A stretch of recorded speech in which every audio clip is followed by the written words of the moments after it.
Dwayne here, PhoenixTypewriter.com. Got what looks like here to be an IBM Selectric 1 with blue keytops. But this is not a Selectric 1. This is some kind of monster printer that was part of a computer system, and they used the Selectric as a printer. They modified it.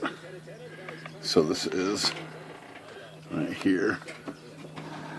This is what it is. It's a QuinType 80, but it does work as a regular typewriter. I actually got this up and working. Comes on. It's just a rattle, I hope. Yeah. And it wasn't moving. It wasn't really. Keyboard was jammed up, but I got this.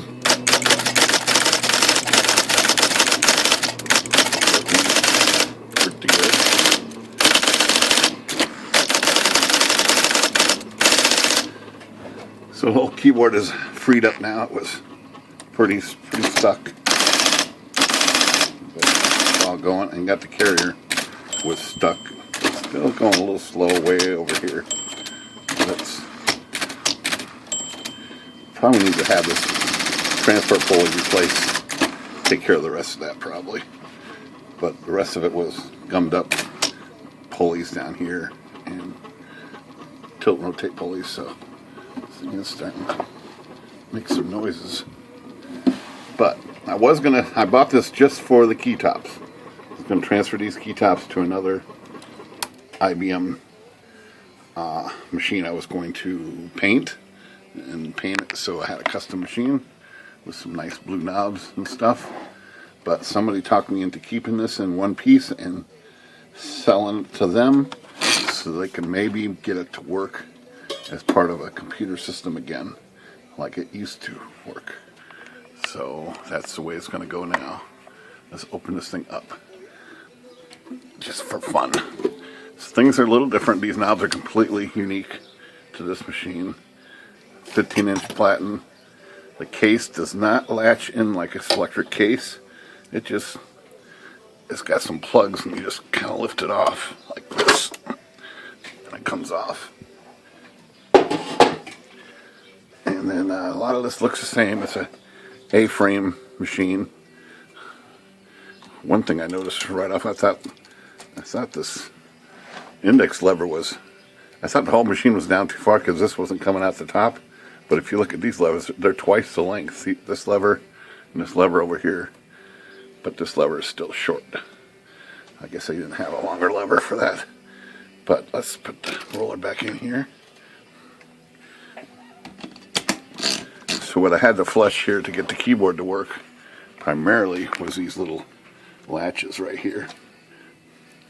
All these little latches individually needed to be flushed. They're all sticking. That's actually pretty common on Selectrics nowadays, so pretty much got the keyboard to work. But this has a lot of funky controls over here. It's got a little busted LED down here, but I think it might still work, just bent over. And here's the cable that connects to the computer system. It's got a lot of pins. It's a monster cable.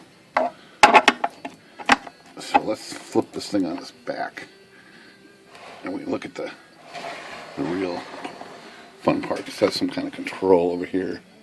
It does something. It tells it when to print, when not to print. Got a lot of solenoids down here that control things. A lot of solenoids down here. Special shift clutch, solenoid controlled. Let's pop this thing on its back, which is a challenge in itself. Let's see if I can get my camera up here. This is pretty tricky. I had a hard time getting this thing. Oh, there she goes. Come on.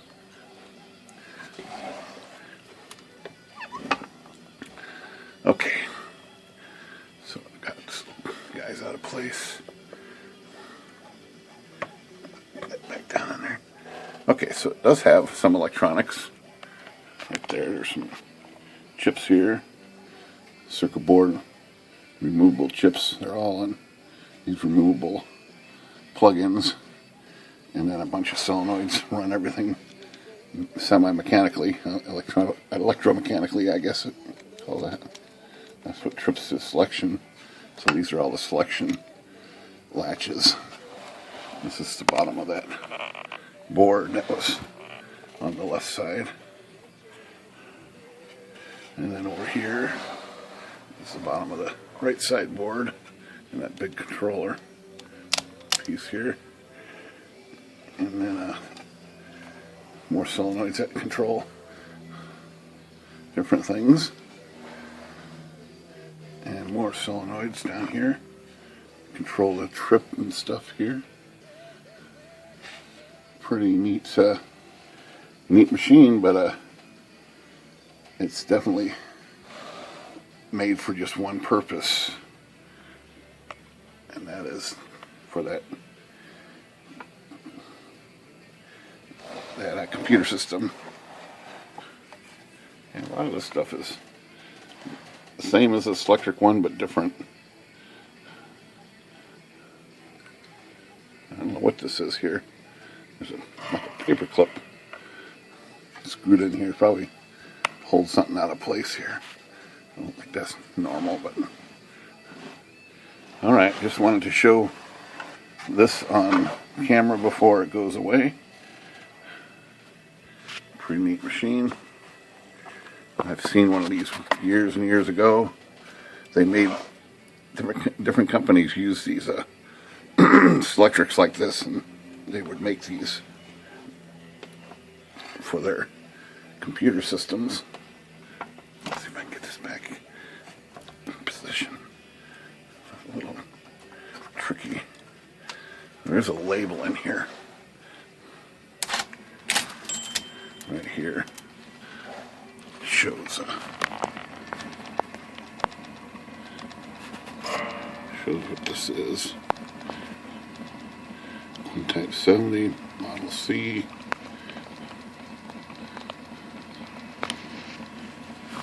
Oh, it says disconnect power before servicing. I didn't do that. All right. I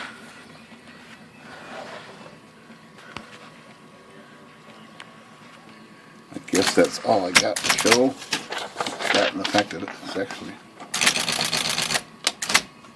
working.